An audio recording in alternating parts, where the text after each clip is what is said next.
Unless otherwise indicated, Ratchet Book Club is intended for a mature audience.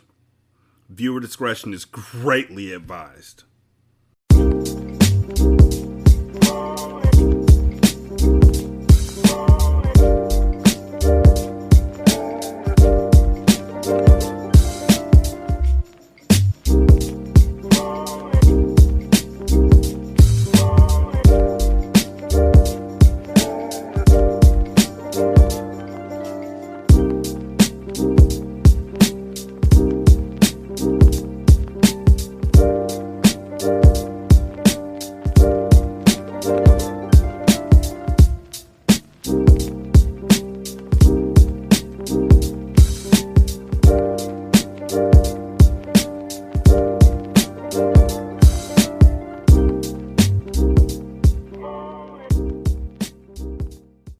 Welcome to Ratchet Book Club, where we read hood classics and good classics.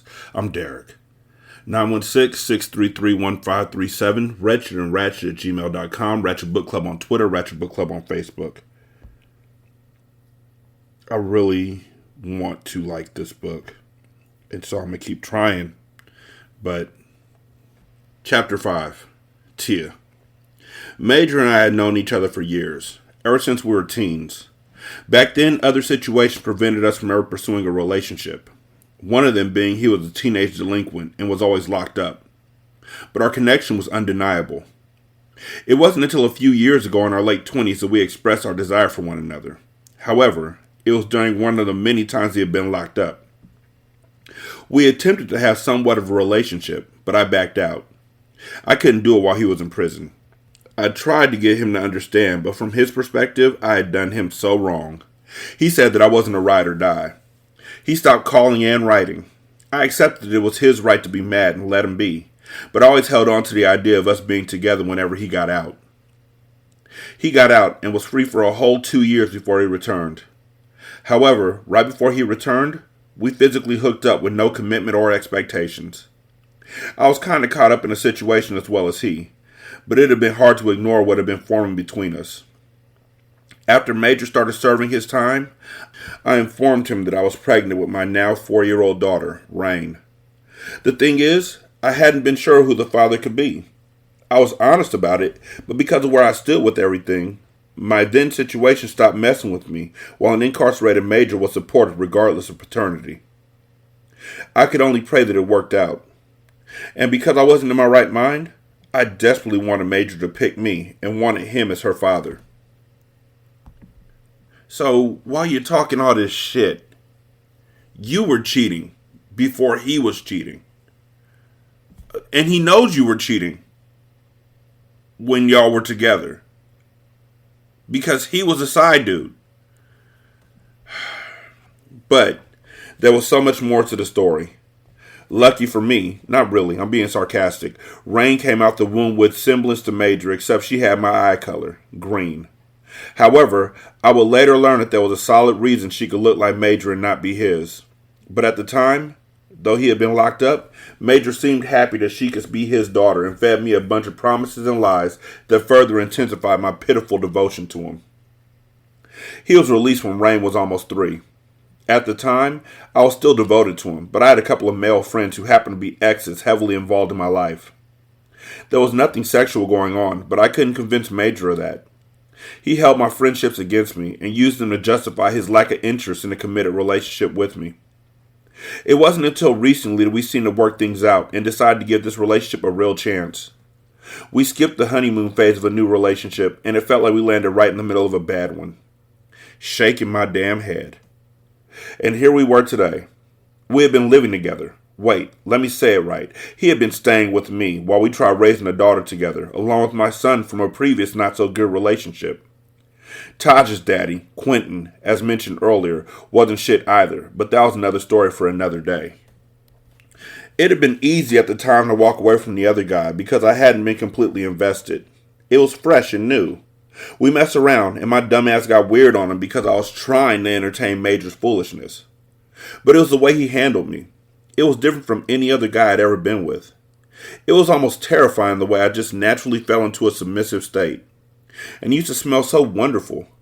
Being around him was hypnotizing. Nonetheless, I ghosted him and I chose Major. Don't get me wrong, I enjoyed Major's company immensely. Intuitively, though, I didn't think we were right for one another. It was frustrating.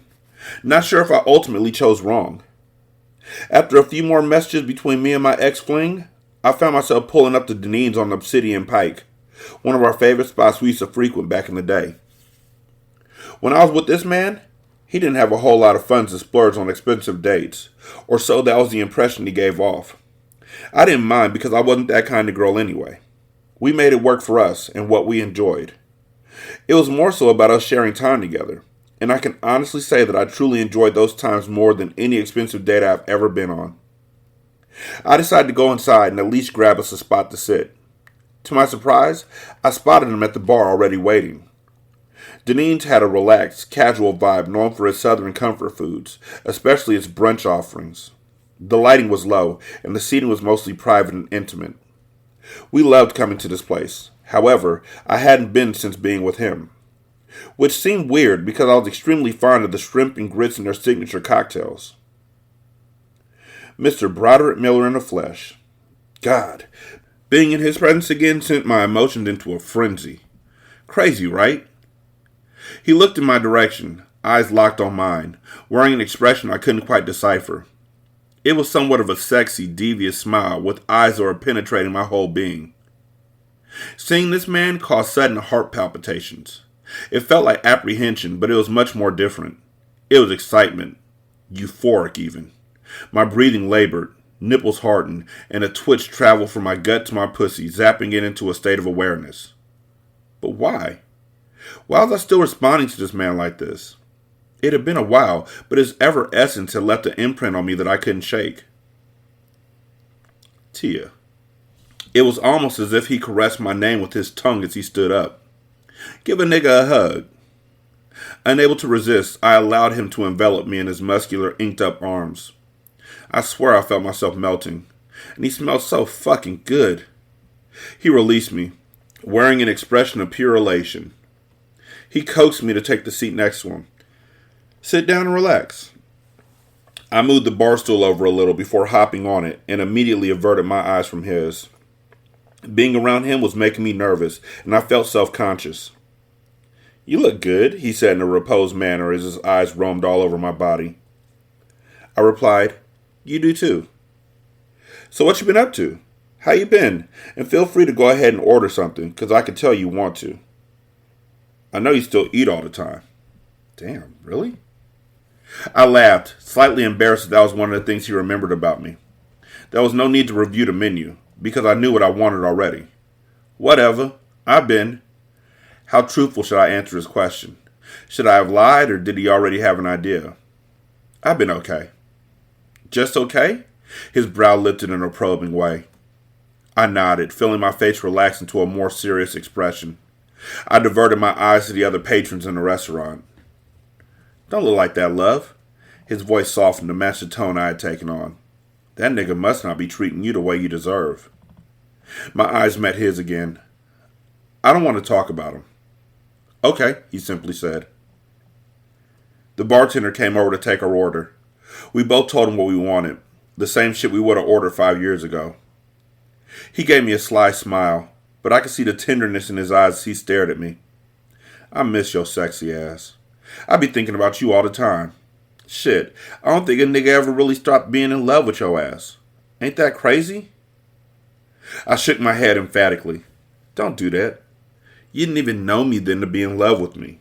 So stop it. Innocently, he asked, Stop what? Okay, let me rephrase the shit then. I was in love with the idea of you. Nigga, what? I was in love with the idea of you is such a I think I'm a Mac thing to say. First off, if you gonna let me go ahead and say I was in love with you, I'm gonna say it. But if that don't work, I'm gonna lick my lips, look you in the eye again, smirk a little, and say I was in love with the idea of you. And hope you don't ask me, what the fuck does that mean, Kobe Bryant? First off, nigga, you got a woman. I went through your whole Instagram page and see where you have praised her as being the love of your life. But you want to play with my feelings right now like I'm some dumb gullible airhead by talking about being in love. I paused for dramatics. Tuh, missed me with that. Why was he playing with me? Taken aback, he amusingly said, "You seem mad." Dryly, I said, "Hardly." I was lying, though. It did make me feel some kind of way when I saw him with this woman and the life he was living. I felt regret knowing that it could have been me instead of them, but I chose dumbass Major. It could have been me! I wouldn't admit that to him, though. I didn't want to give him the satisfaction. He gave me a raised brow. "What you doing looking at my shit, though?" Embarrassed that I slipped, I simply snickered and kept my eyes averted. "You're still the same, I see," he remarked with a smirk. I retorted, "And so are you." He chuckled. "Oh, feisty ass. I see you need some taming in your life. But you know I love a challenge. What you think? You think I could try to tame your ass again?" "Tame?" I echoed. "Yeah, tame," he laughed. "I'm just fucking with you, but I do want to see about baby girl, though." I rolled my eyes dramatically and released a frustrated sigh. "Have you gotten a DNA test that says that nigga's the father?" "I don't need that. She looks just like him." His brow lifted in amusement. "Do she really, or is it me you see?" "Stop that." "Nah, for real. She's all you, though. Same eyes, same hair, same color, sassy like your ass, too." I tried to refrain from blushing, but I couldn't hold it back. I grew uncomfortable under his roaming eyes, inspecting me and salivating like I was a piece of juicy steak. Unable to make eye contact, I said nervously, "Will you stop staring at me like that, Broderick?" I could feel his teasing smirk casing me. He closed in the space between us, and the tension thickened. As much as I wanted not to be drawn to him, the more I found myself wanting him. I was definitely enraptured by his presence alone. Most women were, and it was why I spent the last 5 years avoiding him. His expression grew serious, and I no longer wanted to be there. "I'm finna go," I mumbled. I tried hopping down to leave, but he grabbed my wrist. "Tia, wait." His eyes were pleading. "Does he know baby girl is mine, though? Like, not me exactly, but knows she ain't his." "He knows she ain't his," I finally answered. "Then what's the problem? You know what the problem is." "But she's mine, right?" Not willing to cause a scene, I hissed angrily in a low tone, "No, because I told you 5 years ago, no. You still trying to get your way with something that ain't got shit to do with you." "But that's false, love. She has everything to do with me. Hell, I knew back then when you first told me you were pregnant. Then you gonna come back with that bullshit you fed me, so I walk away and leave you alone with that nigga and not push the issue." "What do you want, Broderick?" Somewhat agitated, he said, "Why do you always say my name like that?" "Like what?" "Your tone sound like a nigga working your nerves or some shit, and you know I don't like that." I gave an impassive shrug. "I really don't know what you like. I don't know you like that." "And whose fault is that?" "Yours, nigga. The fuck?" I said playfully with a roll in my eyes. He gave me a crooked smirk that was so sexy. This man was and had always been fine. Since the first day I ever laid eyes on him, his dark, tawny skin with the tiny, beautiful brown imperfections dotted around his... Thank you! His slanted eyes. Thank you! Thank you! It's not that hard! Lashes that women would kill for. His whole mouth area, from the shape of his lips to his facial hair, made me think of sexy-ass Clifford Smith Jr. And if you didn't know who that was, look him up.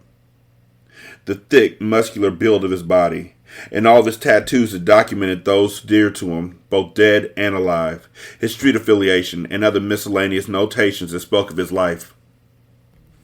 For those y'all who don't know, Clifford Smith Jr. is the Tacalian Stallion, the Panty Snatcher, Method Man. Tacal! "Oh yeah," he flirted. He looked at me intently. "Do I need to remind you of who you talking to?" This was street Broderick, very domineering and commanding. It was also the authoritative firmness that I succumbed to, rendering me overly malleable. But that was then. I had transformed and gotten so far away from the Tia he once thought he knew. I held my ground. "And do I need to show you that I'm not the person I was 5 years ago?" He scoffed dismissively. "You got that, love." I stared him down, unbothered. The bartender disrupted our tension by sitting our food and drinks before us. We set aside the conversation long enough for us to take our first few bites and sips while being entertained by the other patrons and flat screens in the bar. After ordering another drink, he was ready to pick back up with his arguing. His tone softened, his shoulders drooped, and he sighed wearily. I just want to confirm it. God, I saw that he was going to be persistent about this whole DNA thing. I shook my head. Okay, Tia, what do you want me to do? Everything you've been doing for all these 4 years of our life. Defeated, he said. I can't keep doing that. If she's my offspring, I gotta take care of mine, so don't be stupid, Tia. How am I being stupid? Because if she's mine, I'll make sure you, her, and your son are well taken care of. How's he doing anyway? I shrugged. I pondered on what he had said about taking care of us. I made decent money doing hair out of my house when I felt like doing it. I mean, I did it enough to stay afloat. I could really go in if I wanted to. I also received SNAP benefits because I didn't report what I truly earned, so I wasn't really struggling for food either. But there were moments I wished Major would step up and contribute more financially, just so I'd have extra to pamper myself and spoil my children, or fix my home up like I truly wanted.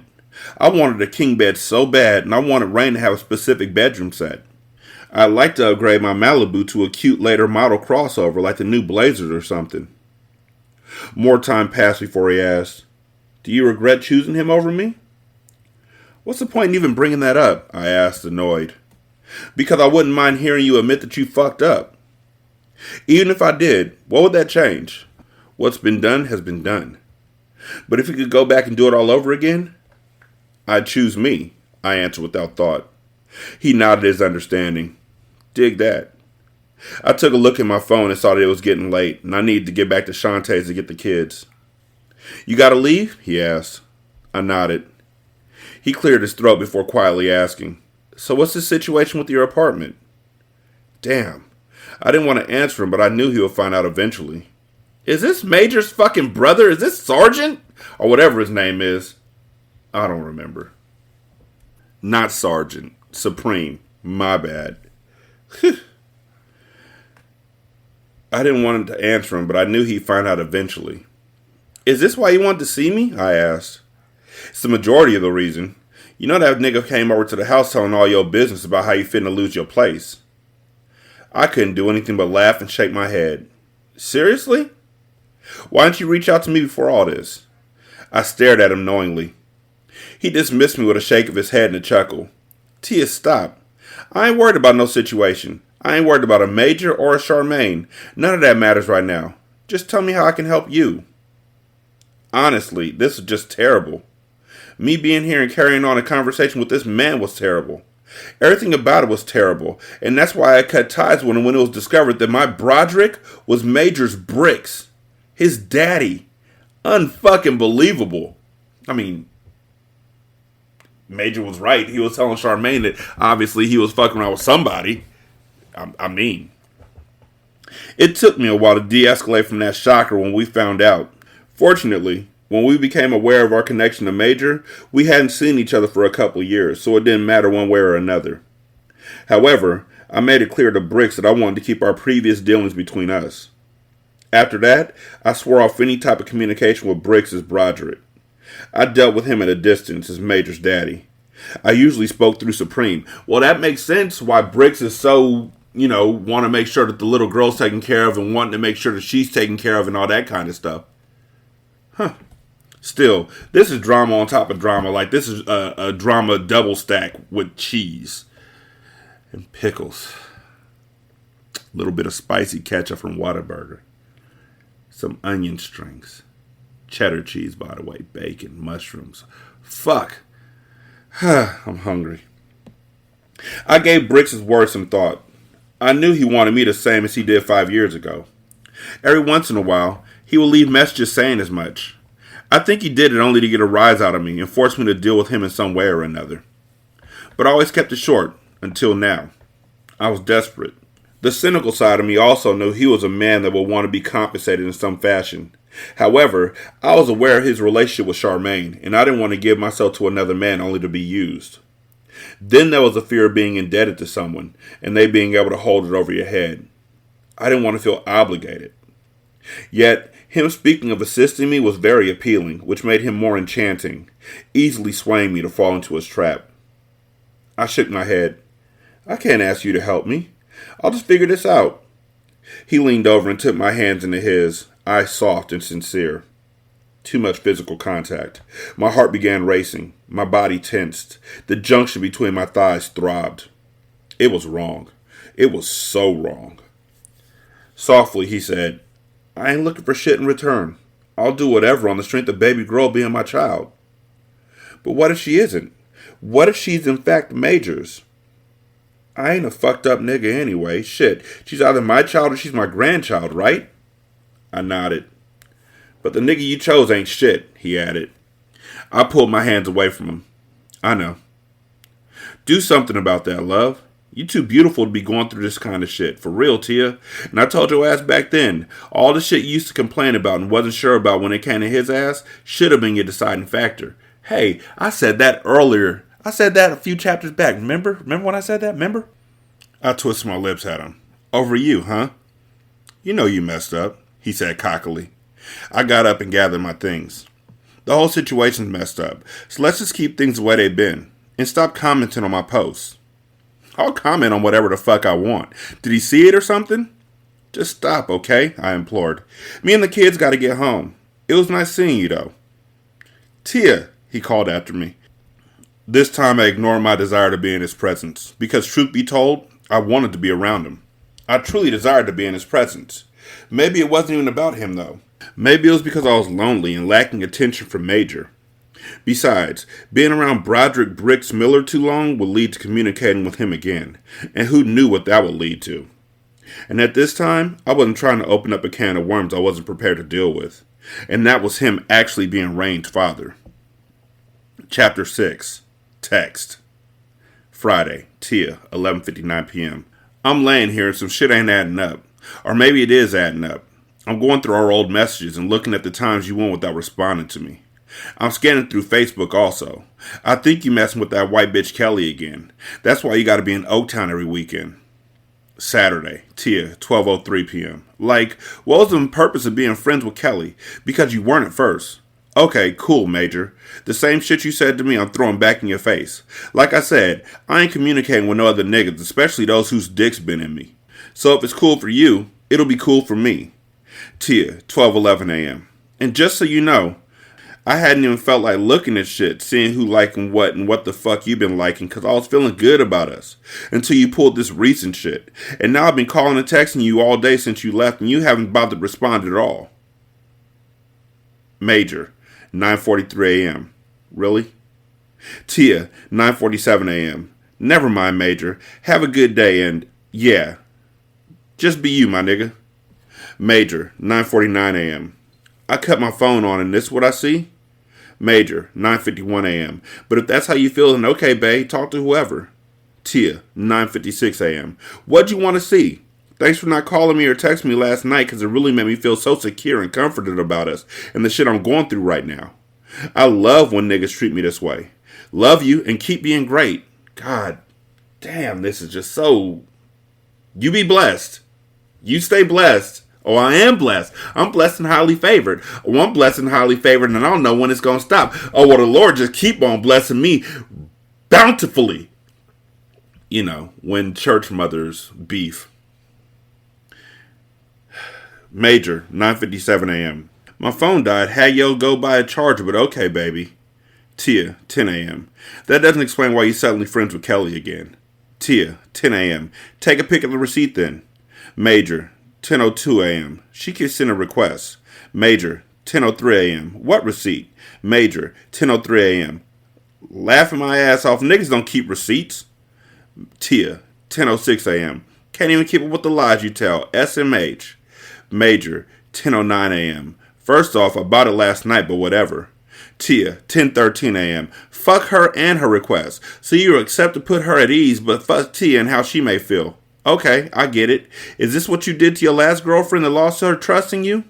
Tia, 10:14 a.m. Bought the charger last night and yet still no text. Interesting.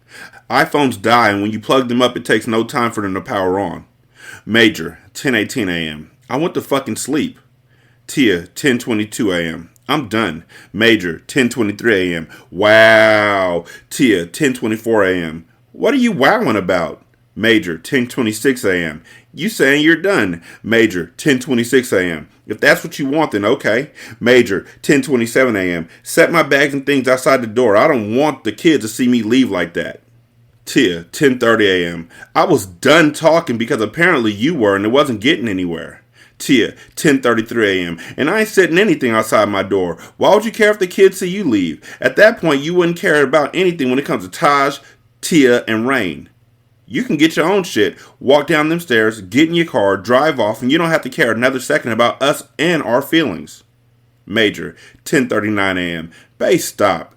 Tia, 10:41 a.m. No, you stop. Why can't you talk to me over the phone? Tia, 10:45 a.m. That's what I thought, you piece of rotten shit. Yeah, you make sure you get your shit when you get here and get the fuck out. And don't worry about me and the kids and where we gonna live. I'll figure the shit out. Fuck you.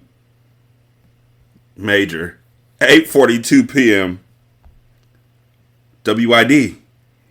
Major, 8:48 p.m. Hello?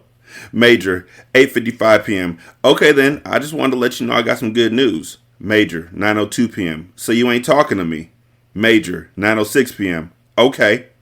Sunday, Major, 2:11 a.m. Tia, you got my mind all messed up and I can't think, bae. I don't want nobody but you. I love you and the kids. Y'all my world and I don't like how you got me feeling right now. Major, 2:18 a.m. I miss you and love you. Can't wait to get home. Major, 2:22 a.m. Bae, I'm so horny right now. I'm so horny. I'm looking at my sweet fat ass right now, thinking about how I wish I was laying next to her right now. Damn, I can't wait to come home. Tia, 8:14 a.m. Morning. Tia, 8:32 a.m. Okay, like I said, fuck you. That's some good book writing right there. That's some book writing. That's Ratchet. That's perfect. I feel great now. That's top notch. Like, ugh. She even put a typo in there on purpose when she put yo instead of two. Did y'all catch that? Oh my goodness. Oh man, this is horrible. Chapter 7, Major. When I made it home Sunday night, I expected my shit to be thrown in the hefty trash bags and waiting by the door. But they weren't. And when I used the key to let myself in, surprisingly, the apartment was clean and the motherfucker smelled good. It smelled like fresh linen and Sunday dinner. And that shit did something to a nigga. I wasn't surprised to see Tia standing behind a younger girl sitting in a chair, facing the living room as Tia put braids in her hair. Tia looked up at him with a blank expression, didn't say anything, and continued to focus on the girl's head. Hey, bae, I spoke anyway. I nodded a greeting to the girl as I headed down the hallway to our bedroom. Wait, so Tia's fucking his daddy, or was fucking his daddy, and so many unnecessary secrets, and just by happenstance, Major is fucking his daddy's wife. So, yeah. Hearing the kids, I stopped and checked in on them first. When Rain saw me, she jumped up with excitement and ran over to me. Daddy! I let the carry-all fall from my arm to pick up Rain. Hey, baby, you happy to see me? Yeah, where you been? She questioned. Mama mad at you cause you didn't come home. Oh, yeah? What Mama say about me? I know she said some other stuff, I said. I eyed Taj, who completely ignored my presence. I really didn't give a fuck, but he irked my nerves acting like a little ass bitch with his attitudes and shit. But if he wasn't gonna speak to me, then I wasn't speaking to his ass. Where was you, Daddy? Rain asked. I had to go check on your brother. He told me to tell you hi, too. I lowered her back to the floor. When he coming to see us? I don't know. But let me go put my stuff up, okay? I told her as I grabbed my bag and headed to the bedroom. Damn, I have to get my shit together because little Major needed to be around his little sister and other brother, Tutu, more often. None of this was my fault, though. They all had mamas that were stubborn and wanted to put stipulations and shit on a nigga. You mean like pay child support and be in the child's life and shit? You know what? And I couldn't function as a man like that, as a man. So most of the time I didn't push the issue and just hoped that it would all work its way out. Considering that Tia was lazy as fuck, I was impressed by how fresh and clean the place was. Even our room was nice and neat. Rarely was our bed made up, and here it was all dressed up. There were candles burning on both nightstands, and the carpet still had undisturbed vacuum lines. Wait, who the fuck she done had over here? Cause I know she ain't do this shit for me. I didn't bother with unpacking my bags. I let Tia get to it later. Instead, I did a quick survey of the room to look for signs of Tia's disloyalty. She thought she was slick, always trying to give off this impression like she was perfect and didn't do shit behind a nigga's back. But I knew she was guilty. She just knew how to hide the shit better. After the bedroom, I went through the dirty clothes hamper in the bathroom closet, only to find a few wipes remaining inside. Then I eased my way into the kitchen where I heard both the washer and the dryer in use. "Who clothes you washing?" I casually asked her. The aroma of the food simmering on the stove had a magnetic pull over me. There were greens in the pot, a pan of baked mac and cheese, and a smaller pot of sweet potatoes on the surface of the stove. I could see there was a couple of dishes inside the oven. "Food done?" She started as she focused on measuring out the right amount of hair for her client. "Food done. Meatloaf and roast in the oven, hot water cornbread in the microwave. Made some Arnold Palmer tea, too. And I'm washing the kids' clothes now." "Damn, you made all your man's favorites," I teased. This must have been her way of apologizing for talking crazy all weekend. Tia cut her eyes on me briefly. "Don't flatter yourself. It's what I felt like cooking, and it's what me and the kids wanted. Plus, Shiva getting her a plate when she picked up Kalia." "Oh, that's who that is. I couldn't even tell," I stated in reference to the young girl in the chair. I had to give it to my baby. She was one of the best at hair braiding. When she was in the grind and hustle mode, she could be booked up for a whole month because people loved her craftsmanship, and she kept her prices lower than most, which I told her she was stupid for doing. But then she would have these episodes where she didn't want to do anything and barely got out of bed. Like, if you knew you were about to get evicted, then why aren't you doing somebody's hair? That was why I couldn't sympathize with her on this eviction shit. Little mama had the ability to get that shit up. She just lazy as hell. "How much longer you think you got on that?" I asked, nodding to Kalia. Tia shrugged. "Well, when you get a chance, fix me a plate." Oh my God. Tia's eyes cut to me sharply and her brows furrowed. "Nigga, you standing right there and you can fix your own plate." See, here she go with the nasty ass attitude. I swear she made dealing with her ass so difficult. "So, it's like that?" She smacked her lips. "Yeah. I bet." I headed back to the bedroom to grab my car keys, and my phone alerted me to an incoming text. So because she won't stop doing hair, which you just said she should focus her attention on, to make you a plate, you dipping the fuck right back out. Okay. "Baby, where are you? I'm done with dinner. I made your favorites and got you a cheesecake. Grabbed your favorite drink yesterday. Only thing missing is you. This tongue and wet pussy waiting." Many wet and hard eye emojis. Before I could reply, Tia came storming in the room. "So, you finna leave?" I slipped my phone in my back pocket. "Go on and do little mama hair." She pushed the bedroom door to an almost closed position. "Major, you just got here. And you don't even want me here." I matched her energy. "And you got that from me saying you could fix your own shit? Kalia's the second head I've done today in between cooking. Hell, I'm gonna be tired. So what's wrong with you helping yourself?" I went for the door, but she stepped in the way. I let out a frustrated breath. "Man, look, ain't nobody trying to get physical. And you got that little girl out there. Don't act stupid, Ma, for real." Although I didn't want to put my hands on her at all, I still tried moving her out the way. The last thing I needed was a mad bitch hollering that I hit her and threatening to call the police. Tia wasn't no little woman, and she always had some fight in her. But the thing with that was when she bucked up to me, it caused everything on her body to wiggle or press up against me. Plus, she was stupid sexy whenever she got worked up. That shit low-key aroused a nigga, no lie. Hear me out, alright? Tia and I had our issues, true enough, and despite the bullshit I do with these other stupid bitches, Tia had my soul. She was beyond sexy as fuck, but she spent 75% of the time looking like a hobo. And a nigga loved that she wasn't out in the streets trying to impress the next nigga. However, most men could still see through the oversized shirts and see the outline of them juicy-ass titties and the amount of her fat ass. She really wasn't hiding nothing, and them pretty green cat-like eyes combined with that Nubian vibe that her locks were giving off, I had a baddie for show. But she was lazy, moody, and argumentative, and the nigga got tired of her shit. After a quick scuffle, Tia flung her body to the bedroom door, causing it to slam shut. Staring up at me with crazed, teary eyes, she quietly half-cried, "No, you can't leave. I've needed you all weekend, and all you done was treating me like I was some optional bitch." "You ain't needed me," I argued. "I did. Tia, all you did was argue and call me out my name all weekend. That's all you ever do." "I'm frustrated, and I don't know where we might be living next week," she whimpered. I could see her eyes glistening with tears as she tried to hold back. So here was my opportunity to smooth things out, get my way, make her feel validated while elevating my value. In a calmer and comforting tone, I said, "Come here and sit down real quick."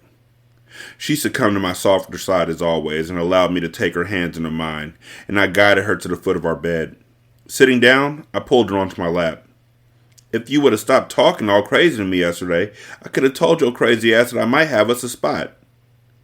She looked at me with skepticism. "Where? I mean, how?" Briggs had actually reached back out to me over the weekend about a possible apartment he had. I really hated that I even had to ask him because he was a fuck nigga, and I knew he'd hold that shit over my head. But what kind of nigga would I be if I didn't put my ego aside for Tia and the kids? You, nigga, like seriously, that's what kind of nigga you be. You literally be you. Don't worry about all that right now. But it's a 3-bedroom, and Rain and Tosh could have their own rooms, and it won't be so crowded when Tutu come over now. Hell, even when Little Major start coming down here on the weekends. I'm working on how much you'll need to have to move in, so don't touch the money you got. It's a couple of things that need to be done this week, but everything should work out where you can move in next weekend. Her juicy pink lips slowly formed into a smile. Are you serious? Where's it at? Is it an apartment? A house? What is it? How much would a rent be? I told you I'm still negotiating all that. Now she looked at me with doubt. Major, that's not how that works. Why are you lying? Don't have me all excited and you be setting me up for disappointment and me and the kids gonna be homeless. I assured her. Nah, bae. This legit. They're like row houses or townhouses or whatever you want to call them. It's a little section of over there by the university. Oh, I think I know what you're talking about, she interrupted excitedly. Then she frowned. Don't the crackheads be over there? You finna have me and the kids around some crackheads. I think that's where my mama be at. No, I laughed.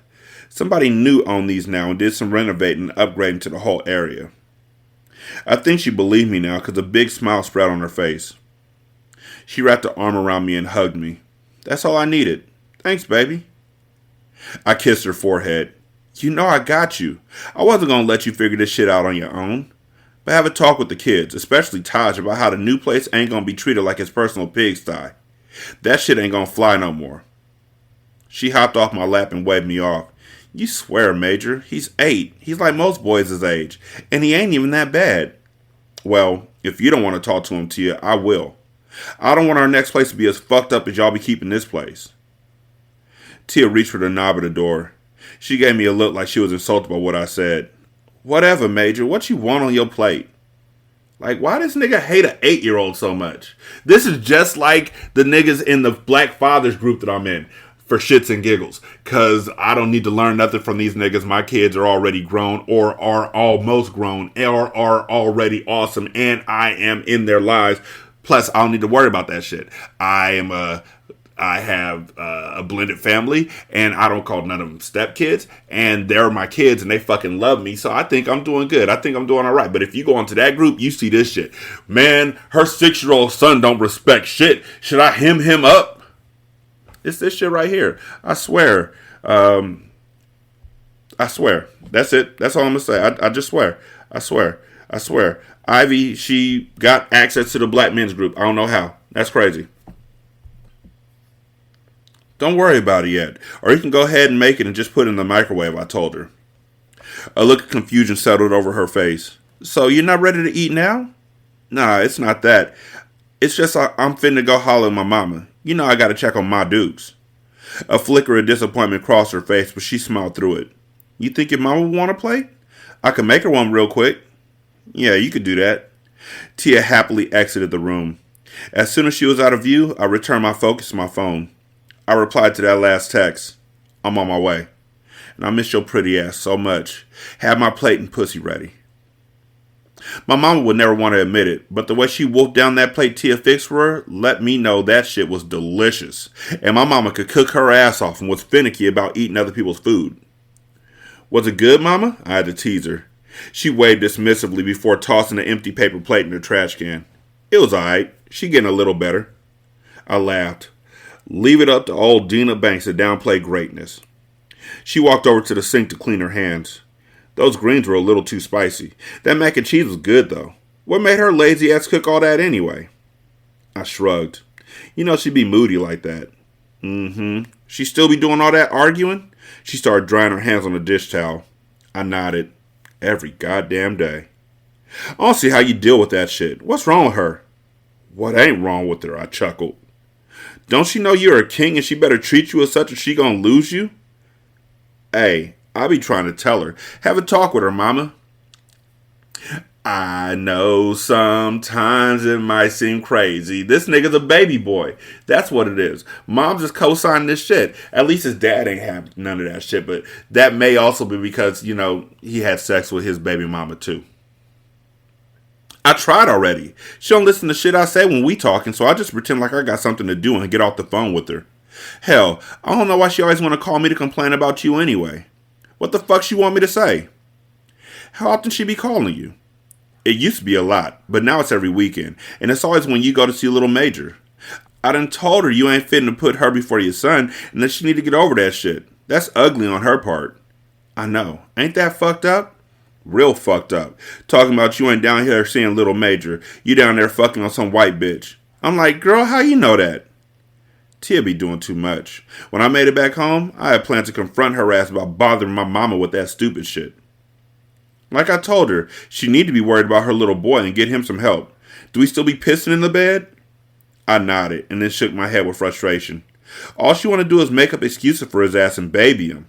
That shit is aggravating, his little weird ass. And I don't give a fuck that he don't like me, but his real daddy ain't trying to fuck with him like that either. I'm the only father figure he got. I know it. What's my little Rain and other grandson doing? When you bringing them over here to see me? Hell, mama, whenever you got time. You know you stay ripping and running these streets, I joked. Boy, shut up, she laughed. I don't be doing all that. I stay in this house and mind my business. Let me find out you be out there thoughting it up. Thoughting? You done lost your damn mind. Ain't nothing about me a thought. I'm a classy hoe. Nigga, get that shit right. See, that's the other thing. When you got moms, dads, grandparents, really, who don't vibe with or don't want to be around the child that's not biologically their grandchild, it causes real friction in the relationship. And for him to co-sign that shit, just like he did, also reinforced the fact that he really shouldn't be around that little boy, especially if he's the only father figure he got. He shouldn't be around that little boy. Tosh definitely deserves better. And Tia needs to see that and make moves, because for her son, he deserves better and she deserves better. And the same way that Major's mom is over here covering for him and telling him he could do no wrong, Tia's doing the same thing. It's funny that it's written this way. I know she meant it to be written this way. Like, the juxtaposition between these two moms and their sons is crazy. But one is 8 and one is Major. I had to laugh even though that shit wasn't funny. My mom was my most favorite girl in the world. She was my mama. Despite how youthful her spirit and looks were, she was still my mama, period. And I didn't play when it came to her. But Miss Dina Banks was a pretty lady with the style of a 20-year-old. In fact, her and Charmaine kind of reminded me of one another. Both had smooth brown complexions that they often covered in makeup. Both kept their hair styled in some long-ass lace shit and kept them long-ass click-clackers on their fingers. The only difference was that my mama hadn't had any plastic surgery shit done to her body. By the way, found out what a BBL was. I asked my wife, and she would look at me like, why the fuck you want to know what that is? And I was like, 'cause it was in a goddamn book. I didn't have to say it to her like that. I didn't. I was just like, it was in a book, and I thought it was bubble. Like, I thought BBLs, I thought she misspelled some shit. BBL is Brazilian butt lift. I would have thought that they would have put B.L if it was standing for something, but, I guess not. Maybe it got auto-corrected. But yeah, BBL is Brazilian butt lift. That's the surgery Charmaine had. And the surgery she wants to get for Mercedes, but not for Lexus. I remember her kids' names because they ratchet. Mom and Bricks had me young as fuck. And my mom's mom raised me mostly. Bricks was around, but I didn't have as close a relationship with him as I did with Mom's. As I got older, me and Bricks clashed a lot. Plus, he used to show favoritism and choose supreme in his nephews over me like I couldn't see the shit. Bricks was a street nigga, and I had become one too. That nigga wanted to parent me a little too late. Then he became all righteous and shit after that last little bid he done. Fuck out of here, he was still grimy as shit. So, what's going on with the apartment, Moms asked. She leaned her back up against the counter and crossed her arms. I sighed. Her dumb ass lost it, basically. How'd she do that? I thought y'all had all the money she was behind in. Once I gave her that little bread you gave to me to give to her, I don't know what her ass did with it, I lied. I pocketed that money my mom's gave me. Mom's huffed and frowned.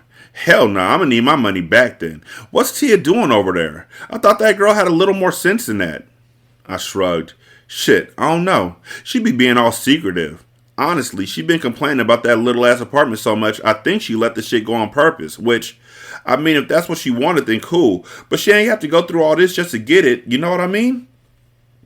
Well, then babies need a place to stay. What's y'all's plans? Because honestly, I ain't trying to open my house up to no more guests. People be overstaying they welcome and I'll be wanting my space back. But I won't let my grandbaby go without. I'll take Rain while she's trying to figure shit out. And I know Tutu ain't homeless, but he gonna need somewhere to stay when you got him.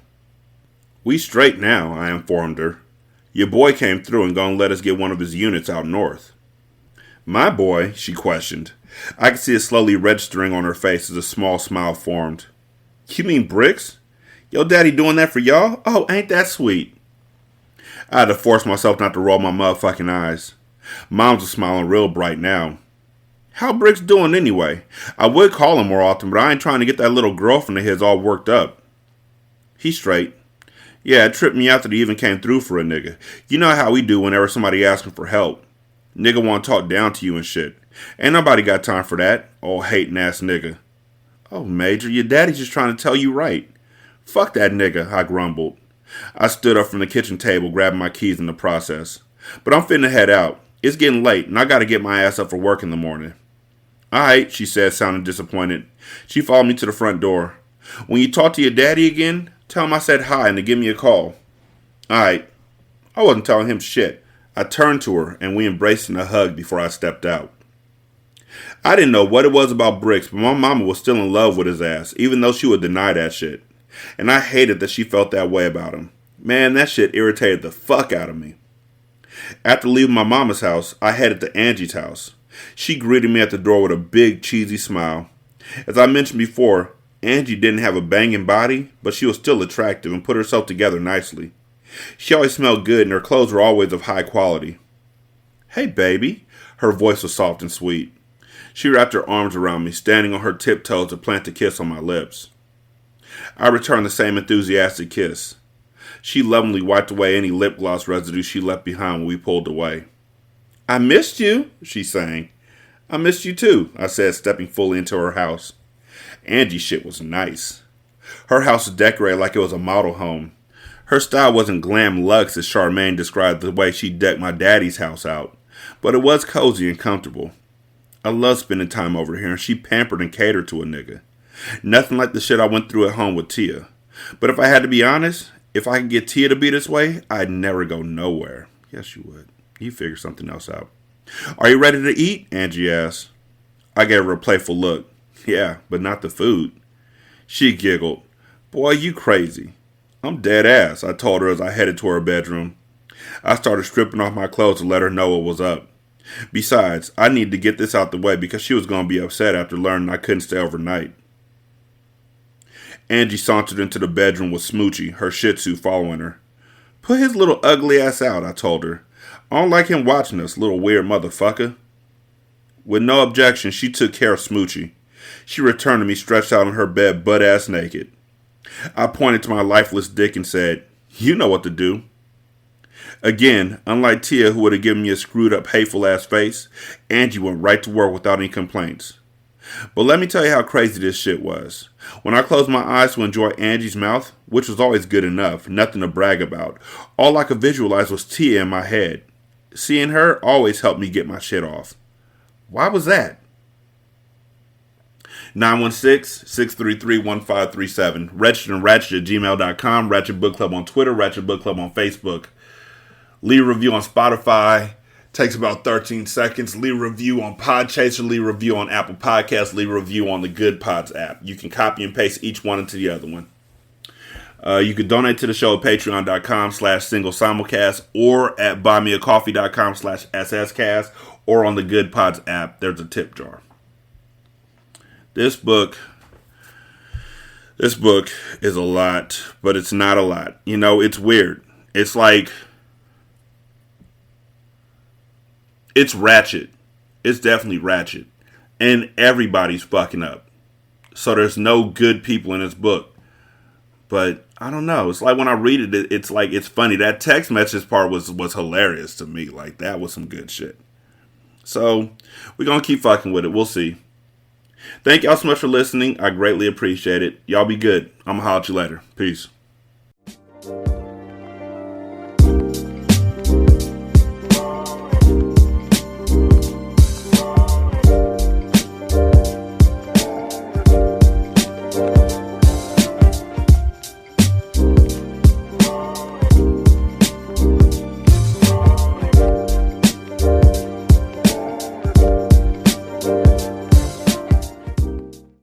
The intro and outro to Ratchet Book Club is by That Kid Garan, and it's called Goodbyes.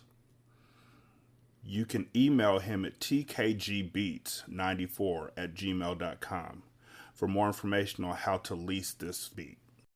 This is Single Simulcast.